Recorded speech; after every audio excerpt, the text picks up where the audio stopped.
Ladies, gentlemen, boys and girls, anything and everything in between that may or may not be spectating this YouTube battle, um, I bring to you a game against John W., who not only is a friend of mine and a Smagan tournament player, but also a very good draft player. One of the people who runs the cash gang in the tournament itself, and someone who managed to draft the combination of Dragapult and Megamala in the first round, then just fuck around for a little bit until he decided to get regular Slowbro in the eighth round. Because why the hell not? When I say fuck around, he still drafted a ridiculously well-rounded team. I didn't mean to imply that he drafted poorly, but more so in that he had Slowbro fall into his lap in the eighth round. Yes, I am a bit salty. Not at John, but rather at his pool. John did a phenomenal job drafting. Drafted what seems to be the best team at this point, and was playing at the level of the best player. So naturally, he went 2-0 in his first two games, and as you see so far, I went 2-0 in my first two games, and now we match up. John is someone I have the utmost respect for. He is relatively new to the Smagan scene, but he took up black and white overused and did pretty well in SPL. Accomplishing that feat is unlike any other. Um, the fact that he did that while being a relatively new player is astonishing to me. There are so many people that have been playing black white for north of 7, north of 10. Well, no, not north of 10. It's been around so north of 7, even 10 years, that aren't capable of doing that. Let alone being as consistent as he is as a player in general. The skill ceiling that John W displays is really good. So right off the bat, I knew I had my hands full here. Because of that, he was the third or fourth person I prepared for. One of the people I prepared for last night after the video came to a conclusion. I don't like this background music. Hell no, I don't like this background music at all. Give me a second here. No, don't give me an advertisement. I don't like advertisement. God damn it, State Farm. Don't give me Jake from State Farm. Do not give me Jake from State Farm. Yeah, fuck you. Sorry about that. Anyway, um, so here we are. Um, because I didn't cover the team prep in the battle yesterday, I got a bit of a treat for you guys. I love my little normal Google Doc bullshit teams in this window here because I don't edit. But also, I have the import of my team. Um, no, that's not going to help. Can I get. Well, it's very imperfect science, unfortunately. Um, so I can get everything besides Tornado's T in. But that is Tornado's T. So I'm gonna go through all the steps once I'm done, but first we're gonna do a bit of a discussion on the teams. John W's team, because mini sprites did not load, you can only see 5 of the sprites, but was Dragapult, first round pick, which is a great first round pick, early first rounder, sometimes mid, but usually early. I'd say for me personally, my number one pick is always Tornado's T. My number two pick is usually gonna be Tapu Koko, but you could argue for Dragapult. Then beyond those Pokemon, I mean, here you could look at the doc if you want. Draft board. Yeah, I mean, beyond Tornadus T and Tapu Koko, you could argue Dragapult's the next best Pokemon. Personally, I think you could argue Mega Yalite could go third. And on top of that, I think you could argue that Gliscor and Clefable all the way in 15 could also go top 6 or 7. I think all those Pokemon you could argue. So getting Dragapult anywhere in the top 5 or 6 is completely valid. I don't know where his pick was, but what is astonishing is Mega Mawile, the Pokemon that should almost surely be going top 10, if not top 12, fell to him in what I'd assume would be the middle or later second round. The combination of Dragapult and Mawile is absurd. Dragapult has mastered the art of speedy versatility on the offensive end. It can run physical stats and special stats. It has a plethora of strong coverage moves, as well as some nice stab moves. It has timely, or not timely, but it has practical resistances and immunities to bolster what is admittedly subpar bulk, make it salvageable, coupled with the fact that it doesn't need to run max speed, so it can bolster that bulk naturally through investing in HP or specific defenses. So Dragapult is a well-rounded offensive powerhouse. Couple that with Mawile, which yes, it's a bit more predictable and you know what it's doing, but still has coverage to everything. So it's basically Mega Aerodactyl if you made it 2 times as strong and half as quick, and you made it a fairy type, if you will. Yeah, I think that's the way to put it. Um, It is S rank in pretty much any format it's allowed in Smogon, for instance. Or well, it's probably like A plus in SMOU, but different times it's S rank. It's banned in ORAS. I mean, Mega Mall needs no introduction. It's an absolute beast in this format, and it just tries on balances. It has no counters on my team, despite me having a Mega Slowbro, the best physical on the game, one could argue. No counters found whatsoever. Thunder Punch can 2 kill regular bro into Mega Bro. Knockoff can demolish Aegis Slash. Either Elemental Punch, Thunder, or Ice, or Player Off can obliterate Tornado's T, even killing it after rocks if rocks are up, and I'm not going to do the boots. Iron can 2 kill right period. Also, Player Off can after rocks or a Toxic. Mandibuzz gets slaughtered. Sylveon gets slaughtered. Rotomo can get 2 killed even through burn if he's got the right things going. So my hands are full considering that my Dragon Pult check is Mandibuzz and Mandibuzz lets in Mega Mawile, so I can't even bring it because it lets it in. So like shit. And if countering these two behemoths isn't enough, then he also has the single biggest threat to my team. Nidoking and Nidoqueen are very threatening. I faced two Nidoqueen though, and I'm able to check them without running them with my Mandibuzz. However, A, I can't bring Mandibuzz against someone that has Mega Mawile, because again, it lets it in every time, so all I can do is U-turn. B, U-turning consistently just means I can't like use get the turns off to knock and prevent hazards and whatnot. So again, it's just not worth it. But B, on top of that, Nidoking is faster than all Mandibuzz. So now I can't even run heavy duty booster like a nasty plot set or toxic. I'm trying to say I need to run I need to run assault vest with only speed to like 300. So him knowing that I'm pretty much trapped to do that and run like a really bulky Tornado T means he could run a really bulky Dragapult, and it feels like the field is tilted against me. But then the creative juices started flowing, and I noticed all of the built-in versatility my team had, and how it could play as a bulky offensive team as well as a balanced team. Because for all these battles, I've been using all these Wish Sylveon, all of these bulky Tornadus T sets, all of these kind of finessing Aegislash sets. I never really untapped the full offensive potential of my team. And at this point, I knew that if I were to win this game, then I won it over quicker rather than later. I couldn't hang around and let that Mawile come in repeatedly, let that Nidoking come in repeatedly without doing something to punish those, getting killed before he gets his damage off, or getting a lot of damage off so he can position himself to get damage off himself. I needed to go blow for blow with him. I couldn't risk him getting off multiple blows before I got off a single one. I couldn't give him unnecessary ground because I knew John is the type of player to capitalize on that, to take any little mistake and turn it into a game winning proposition for himself. So, therefore, not only did I need to bring a bulky offensive variant of a team that was built inherently to be a bit more of a balanced team, but on top of that, I also knew that there was very little margin for error. So, I crafted a very particular game plan. One thing that I noticed a lot about John W was that he always brought regular Slowbro, the eighth Pokemon, which should never have gone in the eighth round. It should always be going in the second, third round, and sometimes early fourth.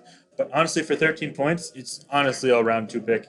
You could even argue late round one because 13 is ridiculous, but it's going to be bumped up to 14 or 15, and then it's a round two pick. Maybe early round three in a smaller pool, or an 11 mon because there's more ways to prepare for it. You could argue. But teleport plus regenerator is just so good. And regular Slowbro, what's really cool is, and John's done a lot, John runs specially defensive variants of Slowbro, or even he ran Assault Vest once. And doing that is really cool. And I think he might be inclined to do that because it lets you live any hit from Aegislash.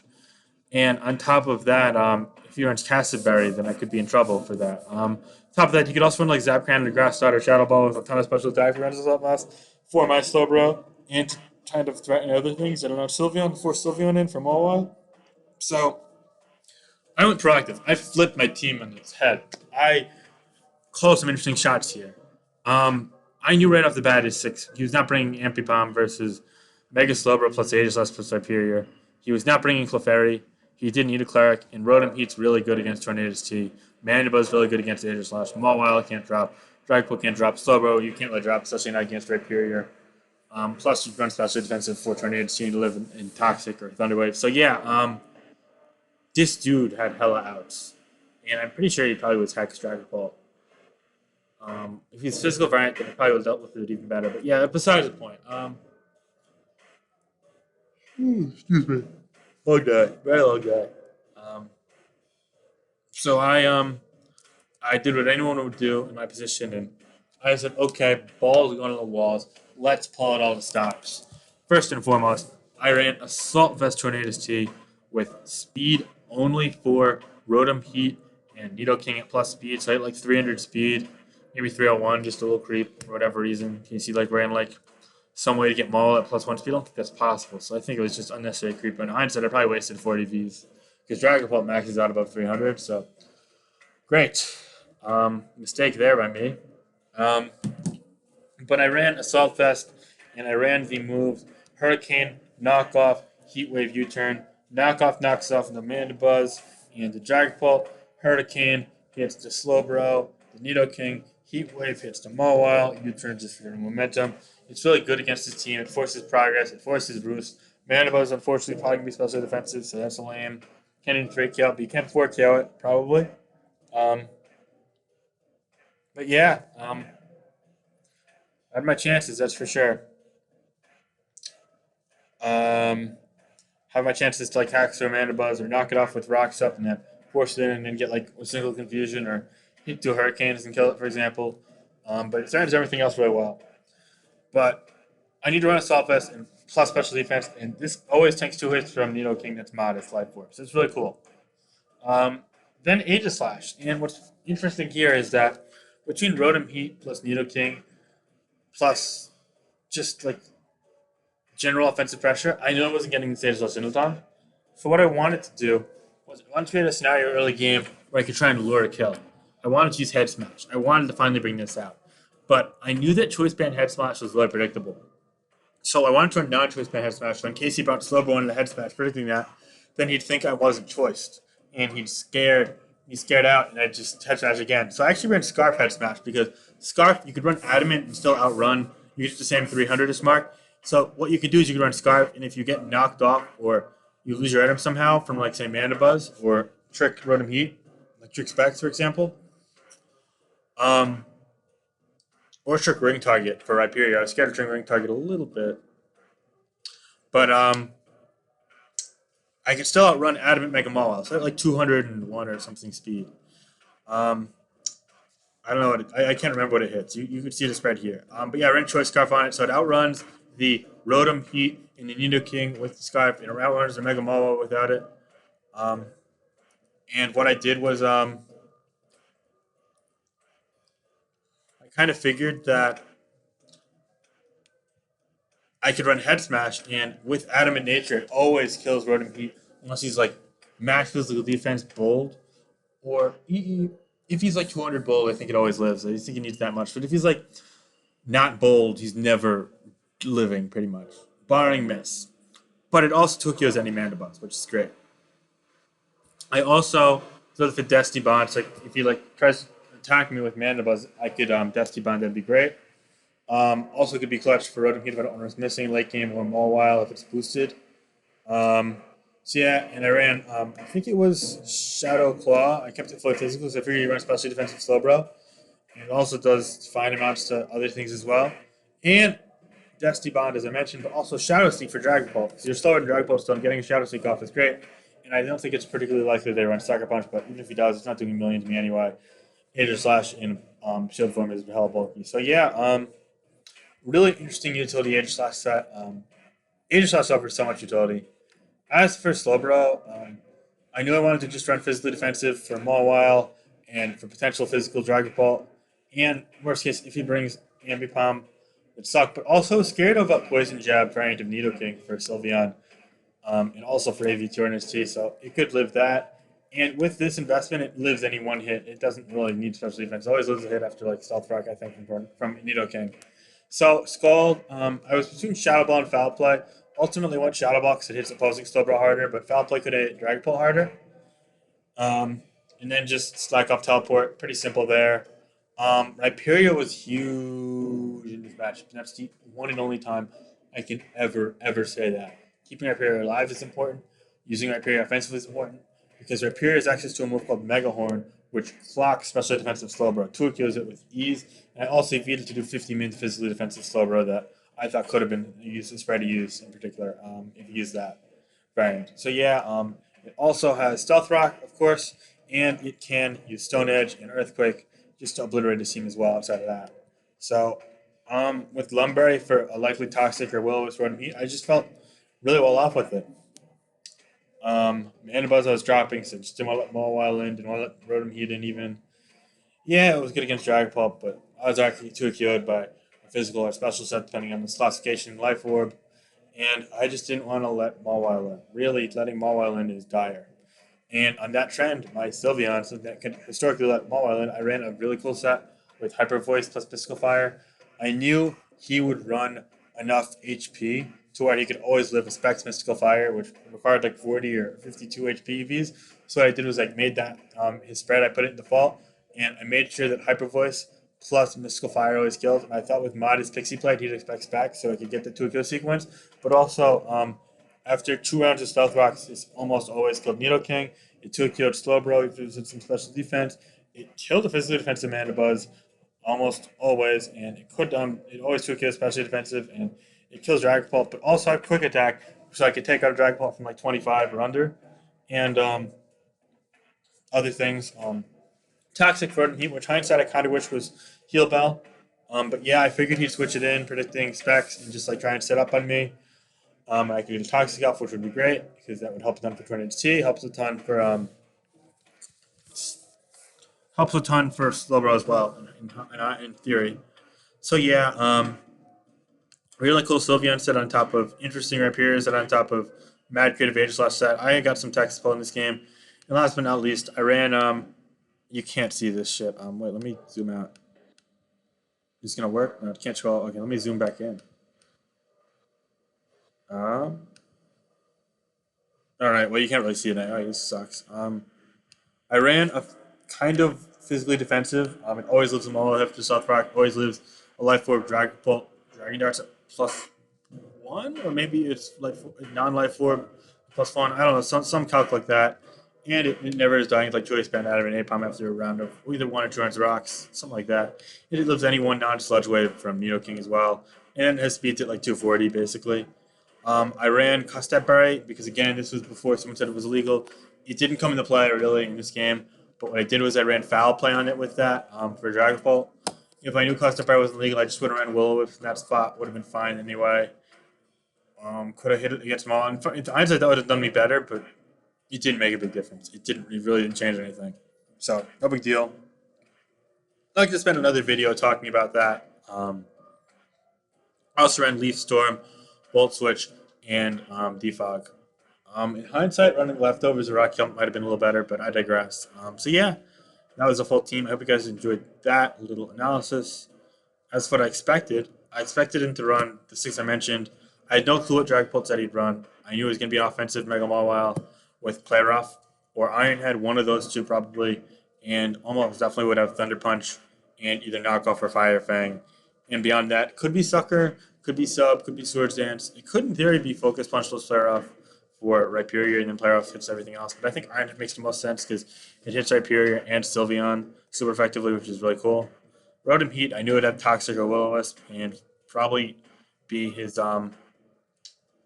it could be Nasty Plot on top of that, but it probably had some bulk, so it wasn't even gonna be max speed just to try and track Nasty Plot to T and like Aegis Slash not like dying to anyone hit that's not hit smash. So yeah, Nidoking, I expected him to be Life Orb modest, just like Stealth Rock 3 attacks. His Stealth Rock was only Stealth Rocker, and Slowbro, I expected it to be specially defensive pivot set. Now to solve this, just specially defensive pivot. So yeah, I'm gonna pause, get water, and then we'll get into the game.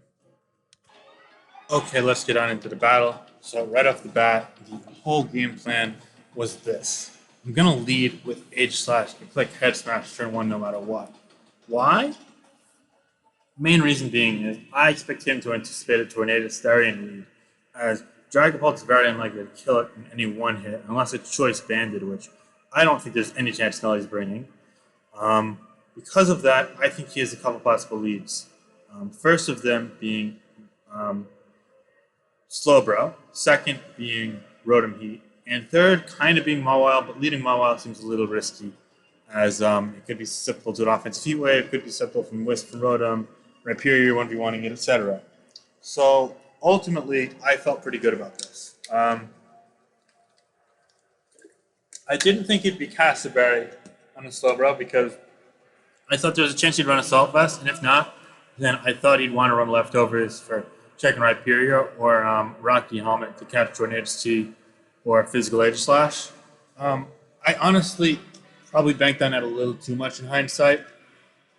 I just didn't think Casper was too likely because he had Mandibuzz. I thought Mandibuzz was going to be the primary Aegis slash check, and that plus Rotom Heat was enough. And because of that, I didn't really factor in Slowbro as a potential answer to me. So I thought if he led with it, he'd switch to one of those two and get a head smash off. Probably more likely than not actually going to go to Rotom Heat because that taking a Toxic's better for him than the Mandibuzz. So I thought I'd go to one of those and I'd head smash into it.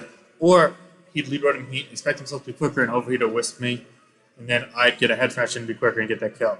So I thought right off the bat I was getting a 100% guaranteed good turn one unless he let Nidoking and then just go Tornadoes. But he leads Slowbro, and it turns out to be Castleberry, which I don't think ever gets revealed, but it was indeed the case. And I head smash and I do 38 because he's special defensive. He scalds into me, and I'm down to 10%. And I'm like, wow, this sucks. And the thing is that he knows I'm not choice banned given this damage. So therefore, I thought he might still switch out here. But he is Castleberry. See, that like confirms the next gen, and he saves it and he teleports as I go Sylveon. So I'm like, fuck. Not only did I lose 90% of my Aegis loss for nothing, but also now he got Nidoking, the second biggest threat to my team behind Mega Mall Wild, maybe third behind Mega Mall and Dragon Ball, in against the one Pokemon that like is useless against it. So I'm like, fuck, I am basically a Pokemon and a half behind now because I got to take damage here. So I go to Tornado's T, and he predicts that, I believe. No, he doesn't. He just goes for the Sludge Wave. Good play, okay. Now I U-turn. When I go Slowbro, I'm like, okay. And he rocks. I need to live a hit here. I figured he'd rock there if he stayed. And I get Scald off. That's great damage. But I'm like way behind. So I go to Rhyperior, predicting another Thunderbolt. And then I go to Tornado's T on the Earth Power. I need to stay as healthy as I can because I take rocks damage. So that worked out really well here. Now, I feel like he's 100% going to switch out, but I want to get the heavy duty boost off Rotom. Let's go for Rhyperior. And I figure he's more likely Toxic than Wisp because Toxic in general just does more damage, it racks up, and it also hits Slowbro because Toxic and Slowbro can stop Combine Sleep. So I go to my Lum Rhyperior either way. He misses his Toxic, that sucks for him, so I get rocks up. Now I go Slowbro, I predict that. I Mega Horn. Now I predict the switch to either Dragapult or Rotom Heat or Mandibuzz, predicting the Mega Horn, and I just go for the Stone Edge. And thankfully for me, I crit it. I did have a ton of attack investment, so if he's minus defense, there's a chance I kill, I think. But the thing is, that's only if he's a mixed variant. So if he's like a physical or special silly variant, then he probably has near max HP. And he's also not minus defense. So, like, probably kills. It probably didn't kill. Sorry, it almost definitely didn't kill. So that crit mattered. The Toxicness mattered. So I went from being a Pokemon and a half down to being in a very favorable position. But to be completely fair, the Toxic Mist sucked a ton for him. Dragapult would have probably been in Life Orb range. I'm adamant with 216 attack. I'm 216 attack adamant right here. It's like, he's probably in Life Orb range. If he's not Life Orb, then, I mean, I'd probably just fire off Aegis Slash, then go to Sylveon and he's in quick attack range. And he probably wouldn't fight me because he'd be in Stealth Rock range. So, I don't think the crit mattered a ton. Being completely honest here, John, you could completely disagree with me. Maybe you had a surprise set. Maybe you could have preserved it. Maybe you were bulkier than I anticipated. I don't know. I'm not trying to pick a fight here. I respect John, so I'm just saying my side. But the Toxicness really sucked for him. And something that the Toxicness enabled was if he were to go Mawile, which he does, me to live in Iron Head. Because if I was in range of Iron Head, I was always going to go Rotom Mow because I live it always after. I live Player Off always after Stealth Rock. I live Ice Punch from full. I think it's probably rolling in my. I don't know what favors the roll of after Stealth Rock, but it would be a roll after Stealth Rock. But I don't think he's going for Ice Punch here because it would do a ton. Basically, him going to this means he's Iron Head. So I really would have went Rotom Mow here if there was any way I died. I swear to my life on that, just for the record. But since Toxic missed, I stayed in. And honestly, not my best play. If I weakened this, I was in great shape. But preserving this getting it in against Rotomo and Mandibuzz, I think I would have won. So, in hindsight, just letting myself get low when I don't have a way of healing, because I'm low around beyond repair, even if I don't flinch and I hit him. It was a misplay, and this probably was a couple $100 worth of mistakes here.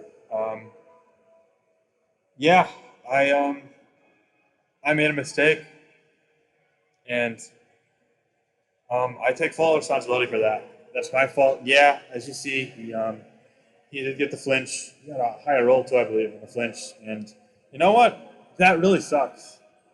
It really did suck. But I got lucky earlier, and John played his out, which was correctly this. Not going Nido King, because I could just go Tornadus. Um, no, this was his out, and he played it, and it worked. So all I could do is tip my cap and say, you were better in this sequence. I should have saved the Rhyperior, and I simply didn't. I could have even fought it off the Aegislash if I wanted to.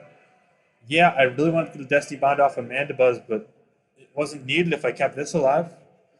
So now I'm just here, left kicking myself that I squandered away a very, very, very winnable sequence and turned it into a game that I still had a chance of winning. I was behind it. You know, looking back at this, yeah, I made a big mistake on this turn, and that sucked. And the flinch did suck, but risking the flinch was not worthwhile. So I deserve whatever happened, and what happened was a flinch. Yeah, there's a ton of regret in my voice. I'm sure you guys can tell. There's a bit of hesitance here. There's a bit of there's a bit of a cautious tone in my language. It's just I don't like to be too negative because just getting this far in my first draft tournament is arguably a very good accomplishment. But damn, losing sucks. When you're a strong competitor, losing sucks. And spoiler, I do lose this game. But losing really does suck. And when you're someone like me, you crave the taste of victory. You do anything you can to give yourself even a marginally improved chance relative to the alternative. You strive for greatness and accept nothing short of it. And you know what? Sometimes the best players lose. Sometimes the best players make mistakes. I'm not saying I'm the best player because I clearly am not given this play, but I'm certainly in the upper echelon, and that wasn't reflected within this play. So I take full accountability there. And I think that's something that newer players or players that only play draft and not attend tournaments because draft isn't all super tournament centric. Something that you need to do. You just need to take your mistakes, figure out what you were thinking, what the mind process was, the thought process was, what was going on in your mind, and say, okay, I have this. What can I use to build off of this and prevent it from happening again? So let's do that here. Let's go through a little mistake analysis. I saw a ton of free damage on a threat right in front of me, and I knew that if I got that damage off, then I would win the game, regardless of this being weakened and all like that. I'd be in a very favorable spot with my Sylveon. So, therefore, I took what was right in front of me instead of risking anything. When that was greedy because it was unnecessary. And my Rotomo, which was not very useful in this matchup in particular, because he had Rotom Heat and especially defensive Mandibuzz, and I was a nasty plot. Um, it it wasn't too useful. My Aegislash, it didn't end up doing anything. Spoiler alert. So I took something super valuable that could threaten his entire team, and I threw it out the window for the most part, for the sake of trying to leak in a Mawile, which I could have pivoted around anyway. You know, I did give myself a chance to outplay, and I just went for this, and it was poor. And he got the flinch. So you know what? Next time around, I'm going to make sure I consider all of my options and not tunnel around trying to take out a threat. Tunnel vision is not your friend in a competitive game like this. So misplays were made. So let's see what happens from here. Again, I already revealed I lost the game, but it was a very close game. John said this game sucks in the chat, and I happen to agree. So I go here, and I'm like, okay, it's probably going to feel with So I'm going to Leaf Storm here, hoping he goes Nidoking, but also instead, most damage I get in this without Volt Switching, what I basically need to do is make sure I clinch this being in either Heat Wave range or in Mystical Fire slash Step Fire range, which at the end of the day, I was able to do with this sequence. I get Leaf Storm, and then Step doesn't matter. I get the Foul Play off anyway. Fleas in range. That's fine. I only did 14%, so really had more HP than I initially imagined, but this is still always going to die to the Mystical Fire, probably. He goes to Rotom. He takes the Mystical Fire, and that's fine. It turns out I'm actually quicker here, and he's not Pain Split, which is good for me. But he's Toxic, which, again, it can be annoying here. Not Heal Bell. But then he wins the second tie, so it was a tie, apparently, which is funny. We're both at 211, so I take this out, and this looks pretty great. He goes Nidoking. I go Tornado T here. I think he just Thunderbolts. Yeah, that's a smart play. I would have lived with Sylveon, but it wasn't worth it. So now I think I go U-turn here, predicting the Mana Buzz, and I go Slowbro, and I try to heal up. Then he taunts, and that's really bad. Because now all I can do here is Scald. And I Scald in the Slowbro, and I do get a burn, and now I can Shadow Ball up a little bit. But now, even with the crit, I do reveal the Cassiberry here. Now I just, I think I slack off here. No, I teleport. Yeah, I teleport into this. In hindsight, I should have went to Age Slash. Because Head Smash would have been a roll. And Cassip was burnt.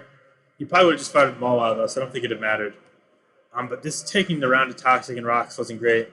At this point, I was like, yeah, I can't win this game, I don't think, barring a lot of outplaying late game. And to make matters worse, he does live this, so he gets another round of poison. I quick attack, which is cool. Quick attack this, which was just... Wait, was... This is speed tie? No, the Rotom Heat was a speed tie. This was faster. Never mind. I'm sorry. I take that back. Yeah. So I did that. I knew if I went through this, he knew it was faster. He knew the Rotom was bad. Now I double out, breaking the taunt, but he U-turns. It's fine. Well played. And now I could go around, but this being Toxic kills me, especially because Rocks are up for good. So yeah, I can't really do a ton. I try and outplay my round. I knock off the boots. But yeah, I fought her off this year. And now I could try and maybe win with Confusion, but I get this healed up. I go for the Scald here, the Hurricane here, and I unfortunately don't get Confusion. If I got that Confusion, I had a chance to win. Yeah, if I got that Confusion, you would have had to fight a Nidoqueen there. But then if on the Mandibuzz switch, I went to the Slowbro and I got a burn, then maybe I could have done enough damage with Tornadoes where a Confusion could have won. Or if I got a Confusion here immediately, I could have won. But I missed. So yeah, the game was over pretty much. I had outs, I had chances, but even if you got out, there's no more than like a 20-25% chance I had of winning this game at this point. It would have been purely luck-based. It was basically just maximizing my chance of getting that luck. And as you see, I didn't get it. In fact, I missed a couple times. And again, I wasn't winning without luck. There's no way I can complain from this point. And the luck he got before, yes, it did matter. In a sense, it would have changed the game. Not that I would have 100% won the spot. But it was my fault. I misplayed. John was better than me here. I should have won this matchup, despite it feeling like it was stacked in his favor because his team is just that OP. My prep was great. My turn one execution was flawed because I didn't consider Castleberry. It was good to have that backup by him. With that element of prep, he had me. But I think everything else, specifically the Hyperior set, the Sylveon set, and the Tornado sets worked amazingly here. And it really sucked that I didn't take advantage of them properly. And I misplayed, and I squandered a chance of going to the winners bracket final and clinching north of $100. Yeah. This sucks. Now I'm in losers bracket, and you're gonna get to hear that side of the story tomorrow. I hope you guys enjoyed this. More is gonna come in the future for sure. I play for Smog on Tour tomorrow, so that's gonna be interesting. If I'm not tilted after that, I'll try and record the Hiker Toad series and my Smog on Tour series. If I am, you guys can just assume I've lost, and I'm probably not gonna record a video for another day or two, just so I'll be pretty tilted by that.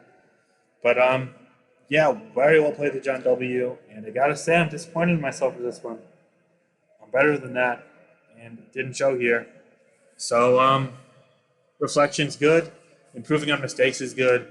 So, what I'm gonna try to do here is learn from my mistakes and become an even better version of myself moving forward, because that's what I've done over my last 8 years of playing, and I've gradually gotten better and better and better over the years to the point where now I'm considered one of the better players. So, hopefully becoming one of the better players turns into one of the top players. I'm able to beat people like John W. in the future, who's obviously already up there in this format. So, good game, well played. I really enjoyed this despite the mistake I made, and I'm excited for a cleaner and even tighter battles between the two of us moving forward, as we've already played a number of tight battles over the months. Um, yeah, congratulations, very good game, well played.